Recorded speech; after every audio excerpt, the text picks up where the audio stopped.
As we hop in already, seeing that blue on blue, the first thing I'm checking, I'm a stickler for this, is important to me that the French player is in the blue, and that's ticked it first off the list for me, so I'm happy with that. I know there's a few people that OCD as well.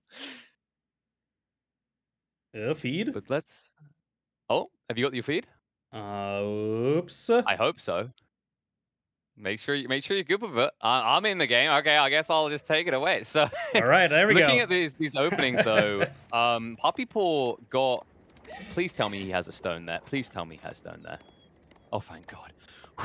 My heart, Lidakor. The first thing when a Mongol player gets in the game, I couldn't see it. I was about to have a heart attack for him. Yeah, there is a stone, and we gotta give some credit to that map seed, because that is a juicy map for PuppyPaw. Because it's one thing that he placed his town center close to the forest and the Ovu, but oftentimes when you do that, your gold mine is so far away from your town center, and that is definitely a spot where you're vulnerable, especially against a civ like the French, which can come in with early knights. But that gold mine is also rather close to that town center, so that entire base for the Mongols is very compact. Yeah, and that's important, right? Because that gives you flexibility. Not only does it protect you against French night raids to a certain extent, it also means that you can choose to be more greedy going into pasture. But screw that. PuppyPaw is not about that life. He says, I wouldn't be a Mongol spammer if I didn't try for a little cheeky outpost at the beginning, as he's actually going to be dropping the racks right at the start here, which is usually indicative of an outpost rush from the Mongols. And that is not an unprecedented strategy by any means, but it is something that works pretty well against the French, because obviously the French want to open with knights, and if you can cut them off from the gold, you can already negate that effect to a tiny bit. Obviously you won't be able to completely prevent them from making cavalry, but if you can force the French to open with a horseman instead of a knight, that's already a pretty decent accomplishment. Plus, of course, you might be able to delay their wheelbarrow if they didn't start with that. So there's a lot of things to love about that Mongol tower rush against a civilization like the French. An important detail here that was highlighted by Vodka is the amount of sheep that are sitting underneath MarineLorD's TC. This is a big deal because when you invest in this tower rush early on, all that wood that you're investing there could have been used in the pasture. So you need to make sure you've insulated yourself with enough sheep back at base so that you don't dry up. Otherwise, you might find yourself in a precarious situation 5 minutes down the line. Yeah, that's exactly it. And, you know, you don't really have a ton of backup food here for the Mongols, especially given the fact that the gur is also quite expensive. So you can't just emergency drop a gur on the berries and sort of bridge through that gap. If you run out of sheep under your town center with the Mongols, you are in trouble. So obviously for MarineLorD, controlling so much sheep is definitely something that's going to help him buffer up these attacks, and it also makes life a little more difficult for PuppyPaw. Looks like PuppyPaw has set his sights on that gold vein. We'll try to shift around. It's very important that MarineLorD doesn't give this over. You'll notice the next gold vein is far out in no man's land, so he will likely fight tooth and nail for this. Question is, does he do it with Outpost? Does he do it with Spearman himself? It looks like for now the scouts will be able to deter the villager, as PuppyPaw is getting a little bit greedy with his format here. But I'm kind of a little bit worried, because I feel like whenever we watch French players dealing with this pressure, they're very reactive with their outposts, and they usually build them a little bit too late. Yeah, it looks like MarineLorD is confident with this position, and the question is how much wood he can mass, because we have seen this multiple times, French being able to react to that Mongol tower rush efficiently, just by getting an archer range up, getting a couple of archers out against the spearmen, using scouts to take down the towers, and then transitioning to professional scouts. But obviously, if you can't gather a sufficient amount of wood, it's going to be impossible for you to get the archer range out or get the archers out, and then you won't be able to deal with those spears. So if PuppyPaw can pressure this wood line early here, that could be devastating to MarineLorD. You see, he's sitting at only 90 wood right now. Yeah, it's the multiple objectives as well, right? Like, if PuppyPaw forces you off this line, you shift to the western one. That's where the gold is as well. So PuppyPaw gets double the value out of any outpost he shifts around. But it looks like he might be backing off. I think he's kind of content with maybe a little bit of early harass, forcing maybe one or two villagers to idle. He doesn't want to sacrifice his own timings, because at the end of the day, the Mongol Civ really is still all about castle. Yeah, that's exactly it. You don't want to spend a lot of time in feudal nature with the Mongols because you want to get to your lancers as well. That's your power unit. That's where you want to spend most of your stone at. And it looks like the villager is getting pulled back. So as you pointed out, PuppyPaw isn't going to overcommit this one, but instead he's dropping a stable. So he might go more aggressive in feudal age than usual. I wonder if he's a little bit concerned about the possibility of pro scouts. Like you highlighted it, usually you get the scouts out, you burn it down, then there's the French, you go into pro scouts, gather up those deer. Horsemen is a great solution against this. I mean, horsemen by default move quicker than scouts, but also, as you know, when you pick up those carcasses, it honestly feels like your horse has got to be sent to the glue factory, moving at barely over 1 movement speed per second. Yeah, I love it, honestly. In fact, I think that this might have been PuppyPaw's plan the whole time, you know, sort of bait MarineLorD into that tower rush defense style approach, because this is something that you so commonly see, yet the Mongol players still try those tower rushes. So they try the tower rush, most of the time the French player is able to defend against this one. But this way you can bait out the same reaction from the French player and then have a perfect response to that, and that seems to be the case here for PuppyPaw. He's massing up horsemen going up to feudal age, so by the time MarineLorD burns that tower down and goes into pro scouts, you're going to have a bunch of horsemen on the battlefield. The bad news for PuppyPaw is that MarineLorD sees the horsemen, so he might adjust his game plan accordingly. Yeah, I think you have to move them out quick though, right? Like you don't want to build these units and sit them somewhere doing nothing, right? That's one of our big pet peeves is when we see people make investments and they don't use it early on. Because realistically, if you think about it, if you're spending just even 120 resources on a unit at this stage in the game, how much are you slowing down a tech up time? How much could you have invested elsewhere into economical gains? It matters that anything you build now is actually actively doing something on the map. Yeah, that's exactly it, and that's the reason why MarineLorD having 5 scouts now, it's almost mandatory for him to go into scouts at this, or professional scouts at this point rather, simply because otherwise those scouts will be completely useless in battle. So he's gonna have to grab that. For now, tower is under attack, arrow slits coming in here. PuppyPaw is going to try to delay this one as long as possible, and he might actually be able to with all those horsemen coming in. He is. He can keep slaying out. However, the degarrison is a problem. They keep shifting out on the other side, so he's not able to insta-stab into the scouts, but it's good enough to delay, and MarineLorD has to be frustrated by this. He doesn't want the staging point, now with Yam movement speed being in the equation, to expose him. So it feels like before he can even consider pro scouts, he does need to address this outpost. We see he's already prepping it, getting ready to research it. Just a question mark as to whether you'll be able to actually go grab those deer in the meantime. Luckily for MarineLorD, both of his deer patches are to the south, so he might be able to sneak out a couple of scouts over here, but it indeed must be frustrating that that tower is still there, forcing you to relocate your lumberjacks. And honestly, if PuppyPaw kept his villager on the front line, this would be even more devastating. I don't think that PuppyPaw was trusting his ability to keep that tower up a lot longer, so it definitely comes as a pleasant surprise for him that that tower is still alive, and it's acting as a great staging point. And behind this one, PuppyPaw sort of slowed down those military investments. So, as you said, his journey to Castle Age might be in the plans right now. Although he's missing a decent economical advantage in going that way as well. Although you do have the Yam movement speed, he didn't get Wheelbarrow yet, despite the fact he does have a Gur. So a little bit surprising out of PuppyPaw. I have seen him do this sometimes, usually delaying Wheelbarrow until 8 or 9 minutes with a quick surge into Castle, just because the investment on the forefront. You can see that investment trying to pay off. The amount of scouts being pulled here. Spearman trying to cut them off, but now you're in trouble because the archers can just tickle you down. And that means that this outpost will be going down in the end, and that will free up MarineLorD to move out and do what he wants in the midfield. Yeah, that's exactly it. That outpost is finally going down. Losses are quite big here for MarineLorD, but he's able to keep most of the scouts alive, and that's what matters, because as you said, you want to get some value out of that professional scout stick. So he burns down the tower, 12 army as opposed to 2, and now the question becomes...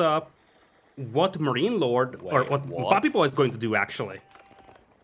I'm more interested in what MarineLorD's about to do. Did you see that? He's in the mining camp. He's going for the multi-TC by the looks of it. I was thinking about that. Like, the thing is that when I saw that outpost coming in from PuppyPaw, I was like, oh, that's going to be good, because it also potentially prevents MarineLorD from going for a 2,000er build. And I like this greed. I like this greed a lot from MarineLorD, because if you think about that, oftentimes, if Mongols don't commit a lot to that tower's aggression, they go for a fast Castle Age. So what can you do against that potentially? Play a defensive game with the French with pro scouts, 2 town centers, because the French are fine staying in feudal age a little longer. They do have the knights to hold off the initial lancers with. We have seen that multiple times throughout this tournament. And you have to be feeling confident if you're MarineLorD, because when you look across this map, when you've been riding out now, you're not seeing any outpost network in the midfield. What this means is it's very unlikely that PuppyPaw is going to try to deep raid in or go for a quick maneuver into some sort of Castle Age siege rush, right? So in theory, you should have an extra 2 or 3 minutes to get value out of this economical play. That's exactly it, and if you look at the resource bank for MarineLorD, he's at 600 food, 400 gold, so as you said, it's going to be a 2 town center play, but he might actually have a comparable castle age timing even to PuppyPaw. So oftentimes when you see the 2 town center play, it is 2 town centers and then a much delayed castle age timing. But this time around, because that second town center is delayed, probably you're going to be on the way to castle age by the time you start building it, so you won't even have a civilization or technology disadvantage, rather. No, and that's a big deal, because that actually strips the choice away from PuppyPaw. He can't really even consider lances at that stage. Unless he gets that outpost network down, you just lose outright to the French Knights. They already do more damage due to the bonus damage on charge for 5 seconds at the beginning, and you won't even have the maneuverability that you rely upon as the Mongols. So my concern right now is what is PuppyPaw's win condition here? If he's not controlling the midfield of the map, it means he's allowing MarineLorD to exploit the full power of the French cavalry. And this is where MarineLorD really gets dangerous. We have seen that multiple times throughout this tournament. Not just the French cavalry, but also the arbaletier, because oftentimes, to respond to that French cavalry, you start mixing in your own crossbows, but the French can do something very similar with the arbaletier, and you will end up with the same unit composition, but the French have a better version of the crossbow with the arbaletier, and a better version of the lancer with the royal knight. So you'll be doing the same thing, but your opponent has a better unit from both classes. And it's not like you can rely on mangonels to counter that out, right? Like, I don't think you're going to want to invest in those too heavily. So, and it just gets worse and worse, because when you start getting your hands on gambesons as well, all of a sudden it's not just ranged armor, it's melee armor for the arbaletiers. It's a solid late game unit, and this is always an interesting matchup to watch. I think as the game goes on, there's going to be a critical importance on PuppyPaw to build outposts, right? We've said it so frequently, but for good reason. It's the biggest strength for the Mongols in the late game. My concern is if you don't already have the midfield under your control and you're up against a French player who's hitting tempo like this and about to crack castle, how do you get out your base? Yeah, this is going to be difficult because, as you said, you got French Knights on the battlefield. Right now, the Mongol player has no map control, and it also means that MarineLorD can pick up the carcasses or the hunt from PuppyPaw's side, so he can really leverage that investment that he did into professional scouts, and the Knights are now ready to harass those gold miners. No castle age upgrades just yet for MarineLorD. He's on the way to castle as we speak. Yeah, he needs to wait on this. He's got to wait a little bit of time here. Doesn't want to fight up against the Lancers that can chase him down. Luckily, the movement speed is negligible. 15% difference will not be enough to gap close in 10 seconds. So, should be an easy peel-off. MarineLorD just keeping his opponent in check, though. He's getting a lot of vital info, and also he might scout this out. If he hangs around, he's going to see the first monk moving. Luckily, PuppyPaw isn't paying attention, though, so he'll shift to the south. Yeah, that Shaman is going to get away. Love that move from PuppyPaw. He needs to get some economy going for himself as well, because his opponent is on 2 town centers. He needs to somehow get some more eco going. Grabbing relics is a great way to do that, but PuppyPaw will probably have to think about the second TC. Yeah, he had There the it is. 900 stored up. I was wondering, so we are going to get secondary TC from him. Less exposed than MarineLords, and also keep in mind that because you're the Mongols, you can pack that up and move away. That was one of the interesting things about MarineLorD. He put this TC down ahead of his primary, a little bit more loose. It seems a bit greedy against the Mongols, but when you look at where the gold is located on the map, you fully understand this play. He understands what's going to fuel his economy. It's going to be gold. For the Knights and the Arbaletiers as the game goes on, it's critical that he has a gold source from now until the very end. Yeah, that's exactly it. That is going to protect that gold mine. And that is an exposed position, but if you are the one dictating the tempo of the game, it's not going to be a concern for you. MarineLorD quietly building up a pretty decent villager lead behind this one. Already up by 11. And Knight numbers equalizing over here. MarineLorD now with the castle age upgrades as well. And this is where PuppyPaw is going to struggle to start taking engagements. Yeah, and the good news for PuppyPaw at least is that MarineLorD didn't go for Guildhall. Well, I say it's good. It means the Knights aren't going to be stronger now, but the bad news is it means he has great scalability as the game goes on. You can see he's already prepping a bunch of food for good reason. That is the limiting factor. One of the concerns that MarineLorD has ahead of him is he hasn't made the transition into farms yet because of his reliance on pro scouts. So that is a weakness still to come that PuppyPaw could exploit. Arbaletier not on the battlefield yet, so the Lancers are actually overpowering the forces of MarineLorD. But yeah, they are appearing on the battlefield right now. So this is not a fight that PuppyPaw can take at all. Nope. I like how we just focus on it afterwards just to like laugh in his face. You thought that would work, old man? You're crazy. Get out of here. Meanwhile, in the center, MarineLorD able to buffer him away. So PuppyPaw finally realizing the Arbaletiers are in the field means he's going to need to transition soon. But it's going to be a little bit awkward considering he's in the middle of an eco transition with that secondary town center. So something that if MarineLorD spots, he might look to exploit considering the amount of helpless villagers that are going to be running around screaming as they're chased down by French Knights. Yeah, and the concerning thing here for PuppyPaw rather, is that MarineLorD also is grabbing a lot of blacksmith upgrades. So if you look at that blacksmith, you already have the 2 melee attack upgrades in, of course, because the French do get that for free, but also the first range attack, the first range defense. Whereas for PuppyPaw, not a single blacksmith upgrade in just yet, and that's obviously something that gives another edge to MarineLorD. So not only does he have the villager lead right now, probably the better unit composition as well, he also has the technology advantage with those blacksmith upgrades. Yeah, no, well, you say the French get it for free, but we've got to remember, nothing's free. You have to play the French, and that means you get this dirty feeling overwhelming you. As their knights make you feel a little bit dirty here. Taking the clash effectively against PuppyPaw's troops. Lance is going to start to be pierced through. The arbitrary account getting a little bit concerning. Still only a few on the front, but it's enough to deal with the Lancers. And while that's happening, the Knights, there's a second group building up. And this has me a little bit worried. MarineLorD, we've seen him do this before. When you reach up to about 50 Knights, you split up to look for clues. And you can do a hell of a lot more damage than PuppyPaw can currently on the offensive. Now, we got towers coming up here from PuppyPaw, though, and that's going to help with the Yam movement speed. And I love this detachment of Knights coming in from behind. This could be devastating. This might be the raid that PuppyPaw needs. Oh, it could be big if he doesn't attack a No, no, no. They're not home right now. They're working the gold line. Go to the gold line. Oh, no. Well, the clash is going to come out, and I think all these Lancers might just die. I say that. If the micro is on point, you can at least get good Knight exchanges. But at the end of the day, missing the opportunity. Yeah, that is a big missed opportunity out there. That could have been like 5 or 6 gold miners dead. And obviously, this would also make it more difficult for MarineLorD to replenish his Knights. The villager gets intercepted, so no more towers coming up. And we are down to just 9 Lancers for PuppyPaw. At least he's got the relics coming in. Yeah, I mean, if it makes it, I don't know, that monk, I think he like packed his pockets with some beef jerky before he left camp or something. He seems to be attracting quite a lot of attention here. Meanwhile, fighting the center. This looks good once again from MarineLorD. It's surprising PuppyPaw has taken this. He switches over the crossbowman now. But I'm concerned. A mixture of range behind MarineLorD. He's still going to have the edge here. Rapid attacks coming out with the attack speed Aaron. Might turn it around for PuppyPaw momentarily, but it's just too many Knights. Only 1 Lancer remaining for him. And MarineLorD, although you might not see on this screen right here, he has 14 Knights out and about. That is brutal. The problem for PuppyPaw was that his crossbows were late to the party, so by the time the reinforcements from the crossbows came in, all the Knights got destroyed. And there was just nothing in front to protect those crossbows with. Now we're down to 6 army only for PuppyPaw. MarineLorD is cruising with 33. Now exposed Ovu under attack as well. As you said, it is 16 Lancers for MarineLorD. This is getting increasingly difficult here for PuppyPaw. Get in! Get it in! Get it in! Okay, he's gonna make... Wait, no, he's not clicking it! With his he dropped it off. Dying breath, he drops the relic in the right place. However, a bunch of things are dropping Monk-related right now, as it looks like the Uvu is going to be burnt up, and I believe the step readout is just to the south side, so that could be exposed as well. MarineLorD is taking his time, though. He just wants to establish midfield control and ensure that PuppyPaw has nowhere to go, understanding that right now, everything that both players are pushing relies heavily upon gold.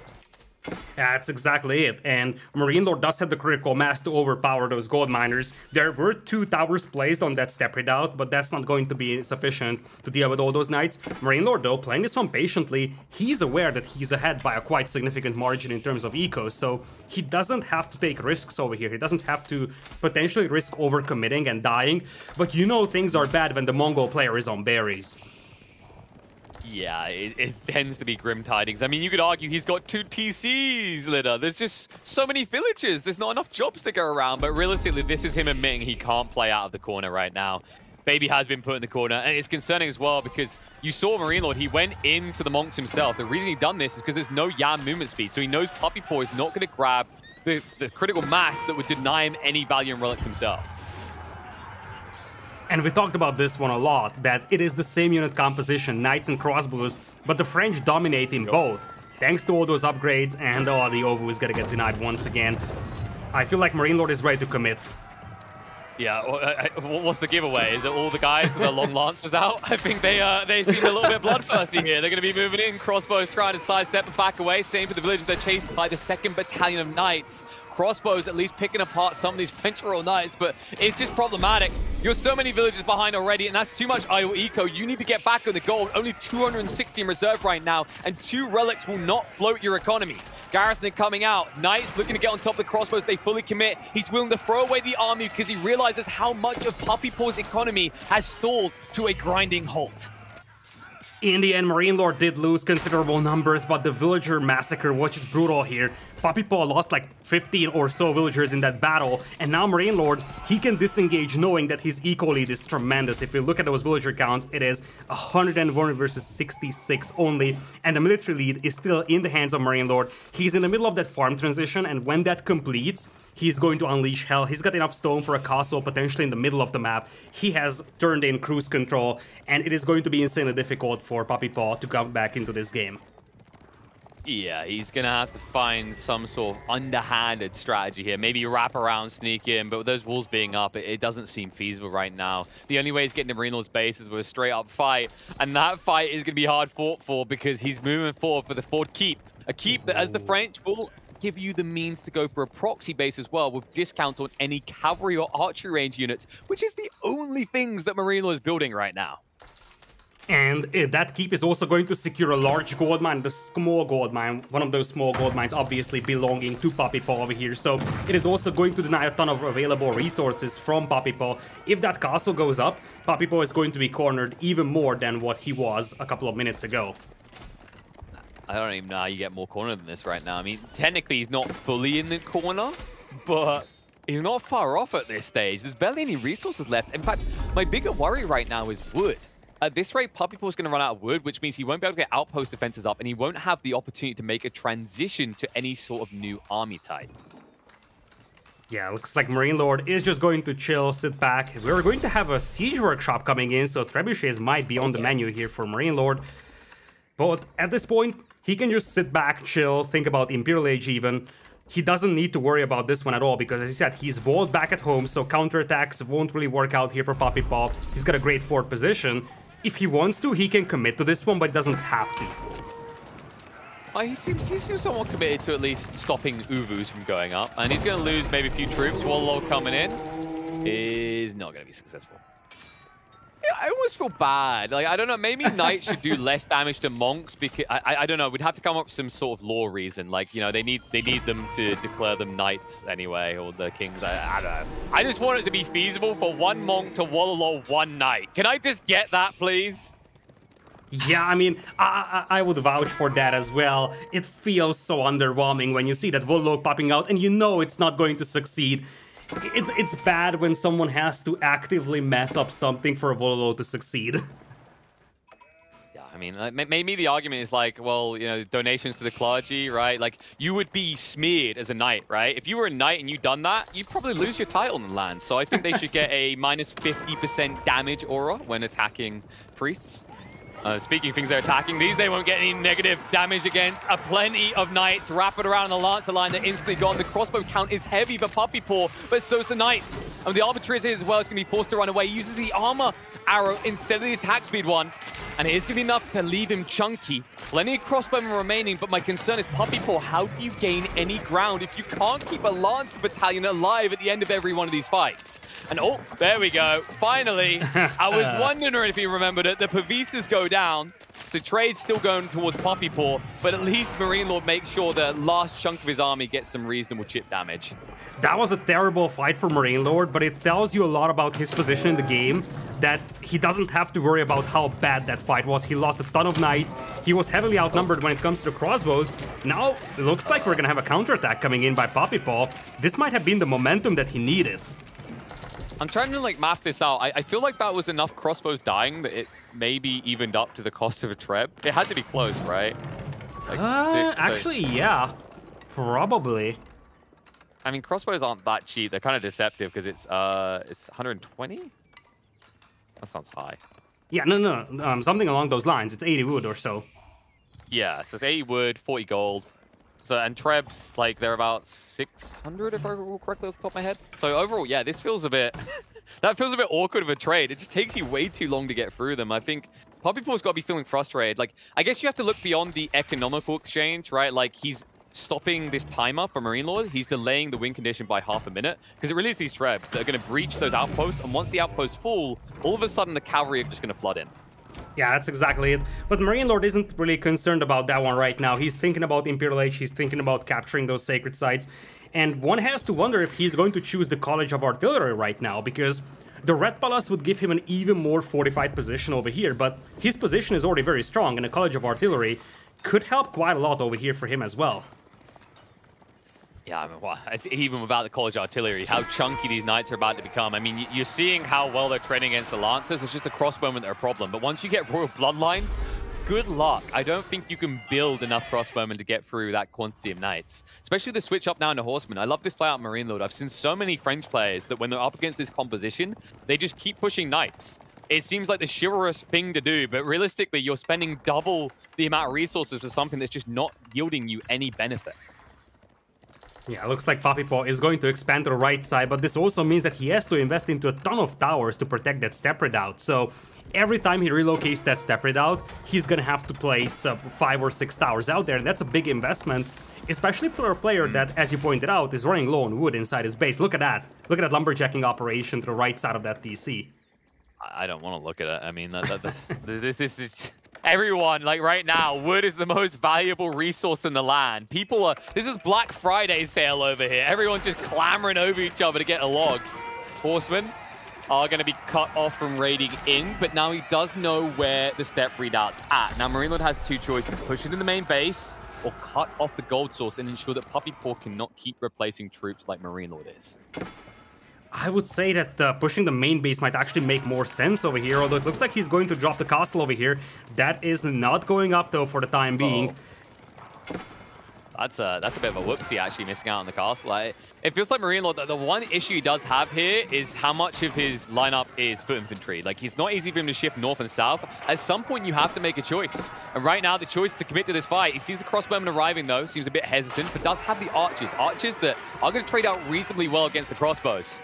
The Khan just about staying alive, but the Horsemen are in, and this is the moment where PuppyPaw needs to back up. He hasn't got the Yam movement speed anymore, but the march in, the Horsemen coming from the south, reinforcements have arrived. MarineLorD has to retreat, and with the maneuver arrow, they'll be able to gap close upon you.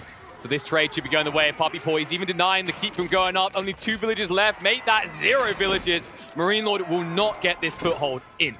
What a play by PuppyPaw. This was an unbelievable fight for him, and he has now gotten the veteran horseman as well. Elite upgrades are now coming in for MarineLorD, but his unit composition isn't suitable to deal with horsemen. And here's the impressive thing for PuppyPaw. He's doing this transition while also banking up resources for Imperial. So maybe, just maybe, MarineLorD is no longer as much ahead as we thought he would be. Well, let's not jump the gun, because one thing that PuppyPaw is going to fall behind now on is the individual damage, right? We just saw the feather hats come out. It doesn't just make the French archers look very fabulous. It does, in fact, increase their damage and health, which is why PuppyPaw has to retreat. And maybe the issue I'm seeing right now for PuppyPaw is still no increase in the network, right? You need these outposts up. You need them in the midfield. If you have them, you dictate the flow, because right now, that's the thing that is giving MarineLorD the edge, is that he's able to actually move on similar grounds. But if you get that Yam in, holy crap, you're just running them through every time. That's exactly it. Looks like MarineLorD is actually adding Coverance himself. You can see it at the top of the overlay. He's switching to Horseman himself. This is right now concerning for PuppyPaw because he's on the way to Imperial, so this is the time frame where he's vulnerable, and his army is exclusively crossbows against Horsemen.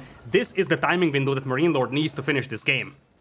Yeah, this feels like the moment where you're trying to sneak out silently without waking the guards up after raiding the house, and then you step on, like, I don't know, a squeaky toy or like a glass bottle, and you know they saw it. You know the spotlights are coming on. You know they're shining upon you, which is what MarineLorD is doing. Rushes in, trying to expose the wood line. Not able to do so just yet. We're seeing a full switch up. No Royal Knights anymore. It's only Horsemen. Horsemen against a few frontline Horsemen trying to hold them at bay. The crossbow about to be in trouble, though. This is the problem. PuppyPaw, he needs all the wood he can get. He needs to get a new army up fast because these crossbows will be ran through. Right, away for the moment. Yeah, movement speed comes back into effect. The Horseman's still standing, though, and I'm getting a little bit concerned with the culverins and the cannons coming out. MarineLorD has the edge in range now, and PuppyPaw doesn't have much longer that he can retreat back. And the villagers are dying left and right. Look at that battlefield that's littered with dead bodies of villagers. PuppyPaw was able to take a reasonable engagement given the circumstances, but the price was way too high for him. He's down to 73 villagers. He's up to Imperial with nothing left to produce units with. His resource bank isn't looking spectacular. He's gonna still need to grab upgrades on his army, and his eco has just collapsed. It would be a very long way to recovery right now for PuppyPaw. We have seen him trying to do this one. I don't know if he can survive the next wave of this one. It really is the wood. I mean, he's got 1,000 surplus, but it really pushes everything he wanted to move into. If he wants to get siege, he needs it desperately. I mean, I said it earlier, it really is the Black Friday moment. Everyone is clamoring over each other just to get their hands on it, but now that PuppyPaw doesn't have disposable villager force, he has no way of getting that wood. Plenty of gold, but that wasn't the problem to begin with. Also food, not able to actually build up a surplus anymore, and the raiding is enough to get the GG out. MarineLorD oppressing PuppyPaw from start to finish to open this series up with a win. Clinic from MarineLorD, really well played. The French, every single thing that he did was essentially textbook moves. Nice reaction to the tower rush, and from that point on he transitioned to that professional scouts play, played 2 town centers, and had just enough map control to justify taking the hunt of the opponent. And after that, he just built up an eco lead. He was always the aggressor for the second half of this game, which meant that his eco was untouched. He could capitalize on the guild hall from a pretty early point on as well. And ultimately, it was just the eco juggernaut of the French that won the game here for MarineLorD. Really great use of the French, and once again, we're going to see MarineLorD prevailing with the French. Yeah, MarineLorD, who the last time a Canadian went up against him for high stakes, I believe it was Wham for an M4C slot, where he was able to dispatch the Canadian bro of PuppyPaw 4-0. So PuppyPaw, like, he's beginning the script the same way, but I don't expect it to go that way fully. I think both players have improved since then. I think what we really saw here is just how phenomenal MarineLorD is at the double dip exploitation. And what I mean by that is usually when you look at the top 10 players in the game, what they're very good at is when they make a transition, they find a secondary value. I'm not just doing this to counter what you're doing. There's an and on the end of it. I get something else out of it. And I think what MarineLorD done with that opening play you were highlighting is he done the triple and, right? Where you went for the, you get the scouts to counter out the outpost, and then you go for pro scouts. And then because you get rid of the outpost, you open up the stone and go into the TC. This is what MarineLorD's really good at. If you give him an opportunity, if you give him some wiggle room, he'll run away with it. And it's exactly what we'd expect out of the lad on what's considered to be his most dominant civ out of any other player in the game. So not too surprised that MarineLorD's able to take this away. PuppyPaw back to the drawing board, but the drawing board is vast. He's got plenty of strategies. I don't think we're going to see this be a pushover series. I think there's a lot of strong civ still for PuppyPaw. The Abasses comes to mind, the Chinese as well. I've seen him play a lot of that in the past, but looks like actually the Abasses is going to be picked by MarineLorD in game 2. And on the other side, for King of the Hill, it's going to be the potent Roos.